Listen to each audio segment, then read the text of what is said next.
rjnirobhoot.com YouTube চ্যানেলে আপনাদের সবাইকে স্বাগতম জানাচ্ছি। আমি নীরব। আশা করছি আপনারা সবাই ভালো আছেন এবং ভালোর দলে আছেন। আপনারা ভালোবাসেন বলেই প্রতি বৃহস্পতিবার রাত 11:59 আমরা ফিরে আসি এই ইউটিউব চ্যানেলটিতে। আমরা চাই আপনারা প্রতিনিয়ত জেনে যান কোন ঘটনাটি আমরা আজকে আপনাদের শোনাব, আর সেজন্যই আমাদের চ্যানেলটি আপনার সাবস্ক্রাইবও করুন। আমাদের ঘটনাগুলো যদি আপনাদের কাছে ভালো লাগে তাহলে অবশ্যই লাইক দিন, কমেন্ট করুন এবং শেয়ার করুন। আর সব সময় আপডেট পেতে আমাদের ইউটিউব চ্যানেলটি আপনারা সাবস্ক্রাইবও করুন। আশা করছি আজকের এপিসোডটি আপনাদের ভালো লাগবে। Bhoot FM, the night comes alive with Graminphone.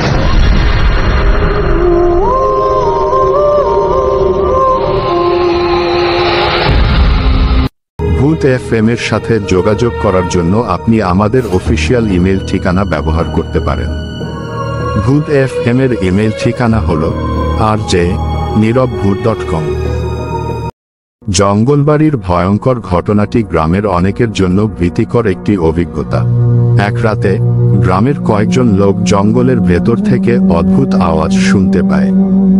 তারা তখন দেখতে পায় একটি বিশাল আকৃতির অজগর সাপ তাদের বাড়ির কাছে চলে এসেছে। সাপটি এত বড় ছিল যে সেটি সহজেই একটি গরুকে গিলে ফেলতে পারত।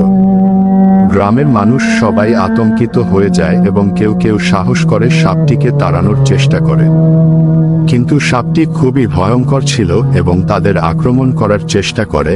গ্রামের পুরনো মুরব্বীরা বলেন যে বহু বছর আগে জঙ্গলে একটি কালো জাদুর আয়োজন হয়েছিল, যার ফলে জঙ্গলের প্রাণীগুলো আরো হিংস্র হয়ে উঠেছে। তাই গ্রামের লোকজন সিদ্ধান্ত নেয় যে তারা জঙ্গলবাড়ি ত্যাগ করবে এবং নিরাপদ স্থানে চলে যাবে। এই ঘটনার পর থেকে কেউ আর জঙ্গলবাড়ির কাছাকাছি যেতে সাহস করে না। জঙ্গলবাড়ি এখন শুধুই একটি ভয়ঙ্কর স্মৃতি হয়ে দাঁড়িয়েছে। আমরা এবার ফিরে যাই পরবর্তী ঘটনায়। Entertainment is a must. শুনুন স্বাধীন পডকাস্ট।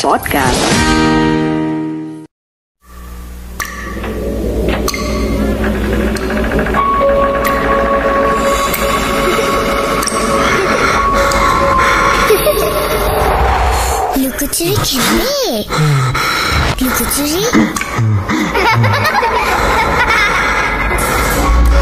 তুমি লুকাও, আমি ঠিকই তোমাকে খুঁজে পাবো।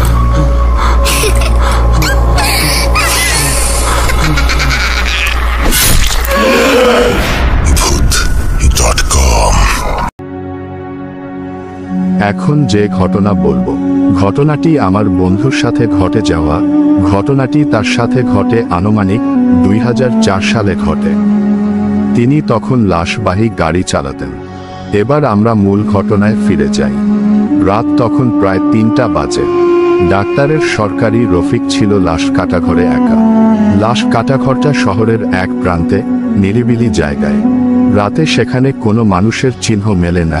সেদিন ছিল পূর্ণিমার রাত। হঠাৎ করেই রফিক শুনতে পেল বাইরে থেকে কারো কান্নার শব্দ। প্রথমে সে ভেবেছিল বাতাসে কিছু শোনা যাচ্ছে, কিন্তু কান্নার শব্দটা ক্রমেই তীব্র হতে লাগল। রফিক জানালার বাইরে তাকিয়ে কিছু দেখতে পেল না। কৌতূহলী রফিক লাশ কাটাঘরের দরজা খুলে বাইরে বেরিয়ে এল। চারপাশে চাঁদের আলো ছড়ানো, সবকিছু স্বাভাবিক মনে হলেও কান্নার শব্দটা যেন তার কাছে খুব কাছেই শোনা যাচ্ছে। সে সাহস করে শব্দের দিকে এগিয়ে যেতে শুরু করল। কিছু দূর যেতেই সে দেখতে পেল একটি সাদা কাপড়ে মোড়ানো নারী মাটিতে বসে কাঁদছে। রফিক কাছে গিয়ে জানতে চাইল, আপনি কে? এখানে কি করছেন? নারীটি হঠাৎ করেই তার দিকে তাকালো। চোখ দুটো ছিল আগুনের মতো লাল। রফিক এক মুহূর্তের জন্য স্তব্ধ হয়ে গেল। এরপর নারীর মুখ থেকে শোনা গেল ভয়ানক এক শব্দ, তুমি আমার লাশ কাটেছিলে, এখন আমার সাথে চলো। রফিক বুঝতে পারল সে কোনো মানুষের সামনে নয়, এক ভৌতিক সত্তার সামনে দাঁড়িয়ে আছে। ভয়ে তার শরীর জমে গেল। সে দৌড়ে লাশ কাটাঘরের দিকে ফিরে যেতে লাগলো। কিন্তু লাশ কাটাঘরে ফিরে এসে দেখল দরজা নিজে থেকেই বন্ধ হয়ে গেছে। আর পিছনে তাকিয়ে দেখল সেই নারী সত্তা তার পিছনেই দাঁড়িয়ে আছে। তারপর কি হয়েছিল কেউ জানে না। সকালে রফিককে লাশ কাটাঘরের মেঝেতে মৃত অবস্থায় পাওয়া যায়। তার মুখে ছিল গভীর আতঙ্কের ছাপ। এটি একটি সত্য ঘটনা, তবে অনেকেই বিশ্বাস করেন যে লাশ কাটা ঘরে সত্যিই কিছু অদ্ভুত ও ভৌতিক ঘটনা ঘটে। আজকের এপিসোডটি এই পর্যন্ত ছিল। ঘটনাটা যদি আপনাদের কাছে ভালো লাগে তাহলে লাইক করুন, কমেন্ট করুন এবং সাবস্ক্রাইবও করে দিন। ততক্ষণ সবাই ভালো থাকবেন। আল্লাহ হাফেজ।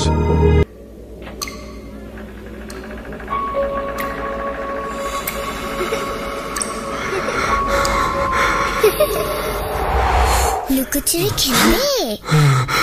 লুকোচুরি তুমি লুকাও, আমি ঠিকই তোমাকে খুঁজে পাবো।